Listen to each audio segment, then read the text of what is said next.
Welcome to a sacred journey through time, where the echoes of faith resonate in the hallowed halls of our beloved church. As we embark on this poignant exploration of our church's past, may the warmth of its history and the sanctity of its purpose bless all who enter here. Frank Allen is a native of Carthage, Tennessee. He has been part of the Dixon story since its beginning in 1961. He was called into the ministry from Dixon and pastored many rural churches as well as Dixon Memorial. Frank Allen also taught school and owned a restaurant and barbershop in extended North Nashville, Bordeaux. He met his wife, Lillian Wynn, at Dixon Memorial UMC, and she also was called into ministry here. 1960 on 2413 Seaford Avenue. Bishop Charles Goldner and a few other ministers got together and said, we need a mission in North Nashville. A mission. A mission is a place where we're going to start a new congregation. Bishop Charles F. Goldner and some more men got together and said, we need a mission in North Nashville. And they also got together Bishop Goldner and the district superintendent, Brother A.H. Randolph. Brother A.H. Randolph, he was a friend of mine too. He lived over there in South Nashville. He and Brother Cecil Marcellus. They got together, and when they had the meeting in 1960, they got together and said, you can find me about 10 good men, ministers, and asked them to send me some members from their congregation to Dixon United Methodist Church, a mission. We will start a congregation. So when they got together and they bought that lot over there on Seaford Avenue, and for so many months, they stayed there. They prayed to God and prayed to God. You know, the Holy Spirit was there because the Son, our brother Jesus, he was sitting around his Father's throne pleading for us. And so they got together and they bought that lot in 1960. And during the annual conference, all the missions got together and they gave them supplies and everything. And that's when they bought this church over here. They bought it in a crucial time during that period because that is when this congregation was predominant, this area was predominant Caucasians, and they were moving out. And so the church bought this lot. And so when they bought this lot, Reverend Crenshaw, he was the janitor over there on Seaford Avenue, and his wife was there too. They had the Sunday school and everything here. And after they stayed for about a year, working hard, bringing in cheers from Jones Elementary School down here, about 2 blocks every Sunday, taking them back. They kept it clean. Everybody was praying. And the first, about a year after that, they had the first opening of the congregation at Jones Elementary School. And Charles Williams, he became the first pastor here. Brother Fraser, he was over there at the mission before it started. It's not a mission anymore. We are the church here. It's not a mission anymore. This is the church. And now, since we are here, there's something else. Brother Charles Williams, I knew him before he came. He was the pastor of Gallatin Key Stewart United Methodist Church, and he was in the Hartsville district, which is in Trousdale County. In the Hartsville district, you have Carthage, Tennessee. He was the pastor of my hometown, Carthage, Tennessee, and he was on Highway 70, King United Methodist Church, and he was at Stonewall, which is Braden United Methodist Church. He was a circuit pastor, went all through there, preaching, and we are still here. Well, when you look at me, look at Jacob had 12 children, but my father had 13. My mother had 13, and I'm the last one living. And you know how my family, we got along real good, loving each other. But you know something? Mama passed it on to me, and I'm right here where she wants me to be, right here in God's church. And I miss them too. I miss my family. It's just like when I was called to pastor, I went to other churches. I had Gordonsville, I had Watertown, New Middleton, St. John Church. I just missed my home church. I missed my home church. But you know something? We're the church together.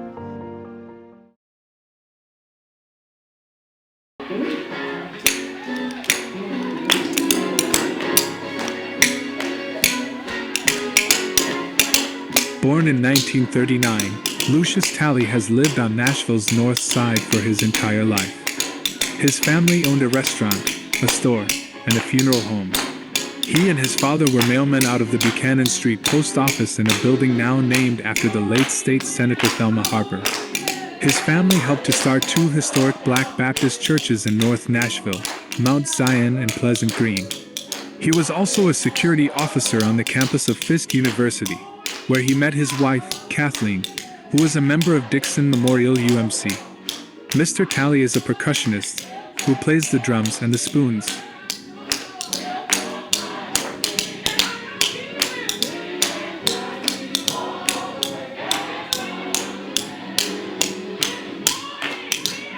I was born and raised out here in North Nashville, and my family, we had a restaurant in front of our house, and my mother's brother, he started a business. It was segregation. He said it's enough black folks in North Nashville for us to make a living, and no siblings in my family would take a job for a white man. So my uncle took all his sisters and brothers and gave them a job. My mother was the secretary and the brain behind it. He started a funeral home, Johnson House of Tina on Jefferson Street. This was our first. And he custom made this that took the town. No funeral business in the city of Nashville had a flower wagon. You put all the flowers and it leads to ambulance. And he also, from there, I worked at this post office at 10th and Buchanan, which I stayed out here for 3 years. Everything with zip code A to 18, I've been on the footsteps. I did that for 3 years, and the next, I couldn't get away from North Nashville at the post office there. In 1967, when the boys went to Vietnam and packages was coming right up the street here, I received a package, and everyone was scared of it because they thought it might have been a bomb in there. And they called Nashville Banner to come out and take the pictures, and I handled that. And that's one of the special awards I got at the post office. And also, my father, he was a mailman. He retired in 1990, and I retired in 92. I tried to get him to stay 2 more years to make history. He said he never learned how to drive. He never had a driver's license. He was the only mailman in the city of Nashville that did everything on foot, and a brand new mail truck sit there, and the politicians here wasn't strong enough to force him out. And Washington, D.C., they said, leave him alone, let him stay long as he want to, and he did. Okay, and then I also was a patrol officer at Fisk University. That's me. I worked 8 hours at the post office out here, left the post office at 2:30 every day from 6 to 2:30. At 4 o'clock, I had to be at Fisk University to police the campus, and I did that, and that's the beginning of my wife. Mrs. Frances Davis has belonged to Dixon Memorial UMC since 1968. She speaks about children's and youth ministry from 1974 to 1995. In 1968, that's when I came to this church. After that, the church had a daycare center, and I was working for Westside Hospital. and Reverend Williams asked me to come and help at the daycare center. So in 1974, I came to work at the daycare center. In 1985, that's when the children of the church, they wanted children of the church to sing. So that was the family members of the church. But we had the Davises, we had the Moores, we had the Tallers, we had the Masons, we had the Carters. They was all lined up front. They was little tots like that. From that, in 1991, we said, okay, the children got grown and they got tired of being little bitty babies singing. So I went to the administrative board and said, the kids want to start their choir. And that's how the choir started. The choir got so big that we had to, we asked, they was all up front. We had 32 members. Then I went to the board. They wanted to bring their friends.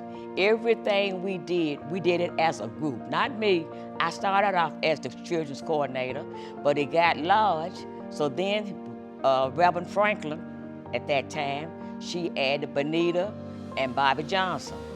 Then it got even larger as making decisions what we wanted to do, because the kids had so many ideas of things that they wanted to do. Then we had Letha Atkinson, we had Kathleen Talley, we had Annette Moore, we had Pam Griffin. These was that. After that, they had certain speakers. They had speakers for the children. After that, the kids said, okay, we wanted to speak. We wanted to do the whole show. So in 1991, the kids did the whole morning worship. But for our children's choir, the kids at school, they went out and asked, back to the board, asked could other members sing besides the children. And that's how the choir got to be 32 members. They brought their friends in from their school. Mrs. Ella Mason worked with a Cub Scout pack on Nashville's North Side for 19 years, from 1981 when her youngest son, Clinton, was 8 years old to 2000. The pack met at various places including the North Library, People's Homes, and Dixon Memorial.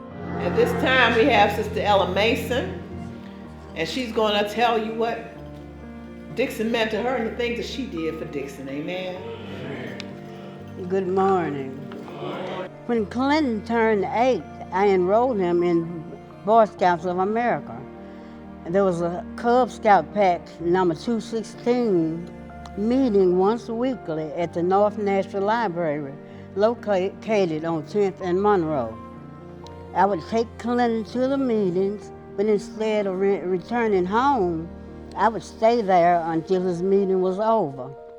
They met for an hour. When one of the leaders quit the Cub Scouts, the Cub Master asked me to become a Cub Scout leader. I began training to be a Scout leader. When we stopped meeting at the library, we would meet at the Cub Master's house, which was located across from the library now on 10th and Monroe. Mr. T.Mo Willis was the Cub Master.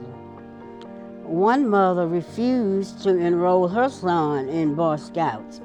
And listen to this, because she believed Boy Scouts was for white boys, and she wouldn't enroll her son. And I tried to tell her that Boy Scouts was a national organization to train boys to become better citizens. And our motto was, Your Honor, I will do my best to do my duty to God and my country and to obey the law of the pack.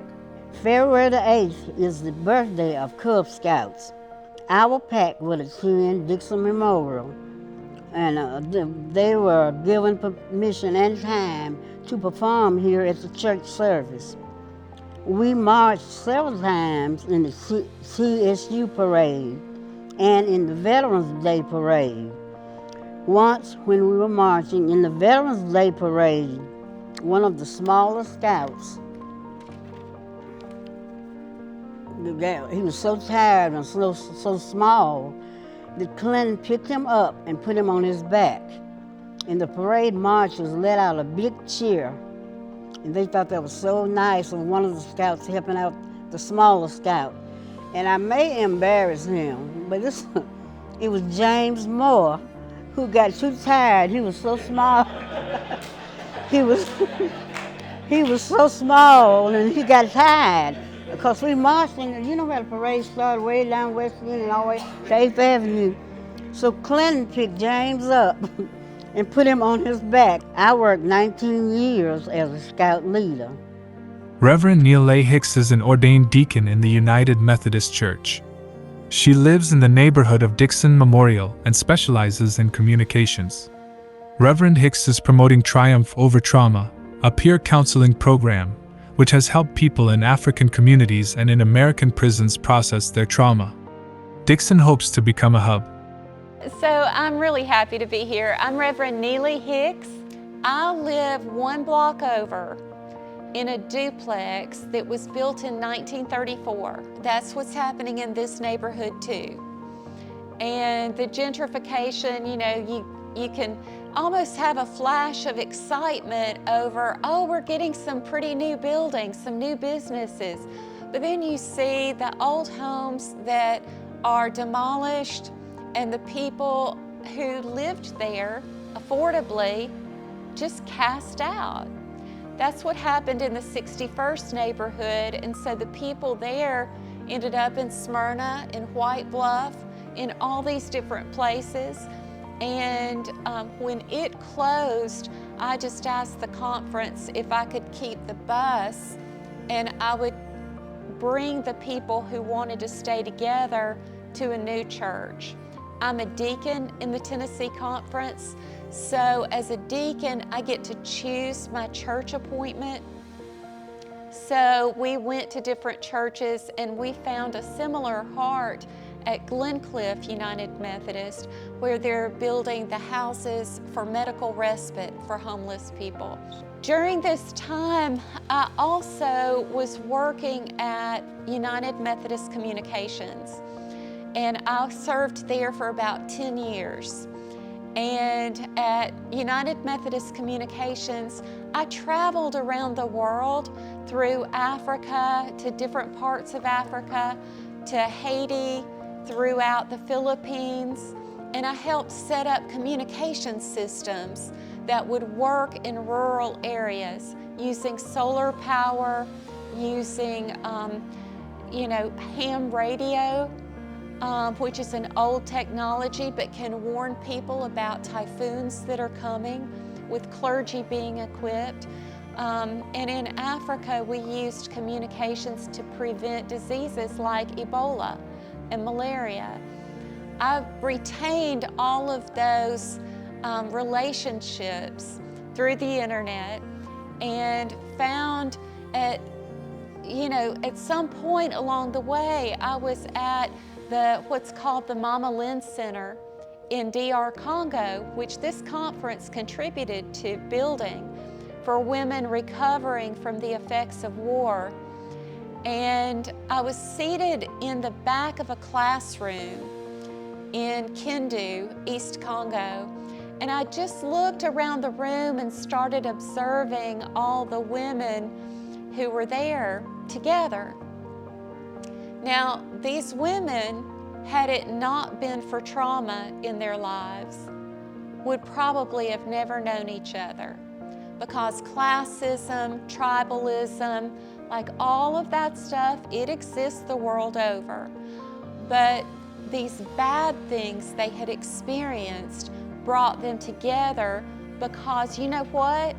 As human beings, when we experience something tragic, we all suffer in similar ways. There wasn't a group that was readily available for people who've suffered from trauma to go to.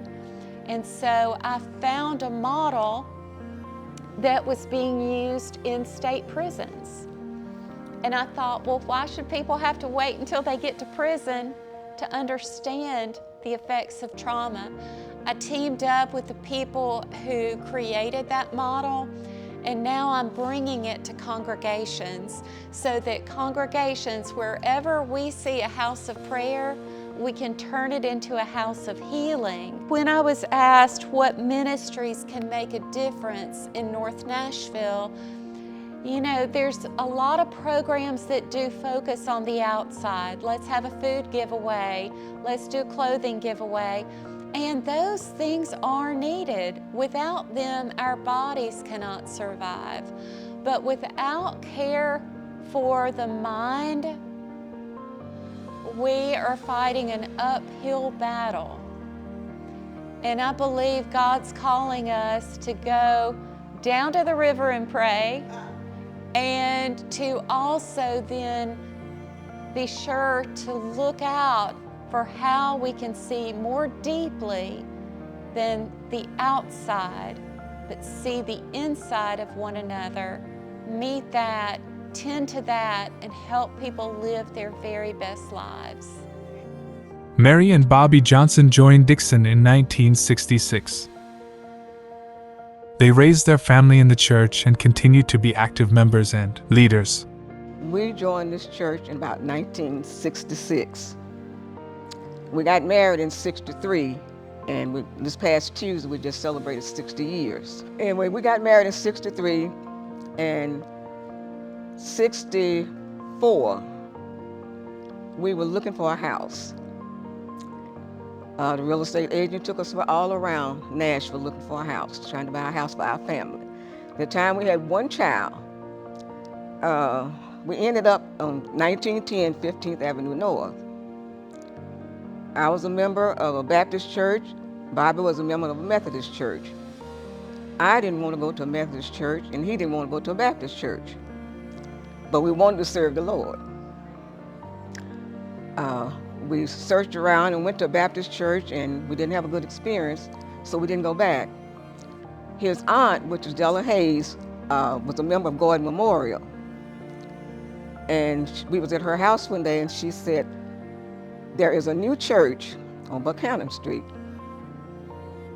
that's called Dixon, so you might want to visit it. So we came. This is hard.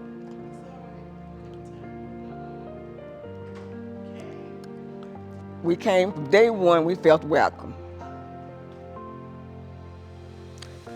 We didn't know anybody here, but I found out later that Bobby knew Miss Helen Lee, which was a long member here. And I knew the musician, which was Norma Reese, who came from Brayton, and her daughter.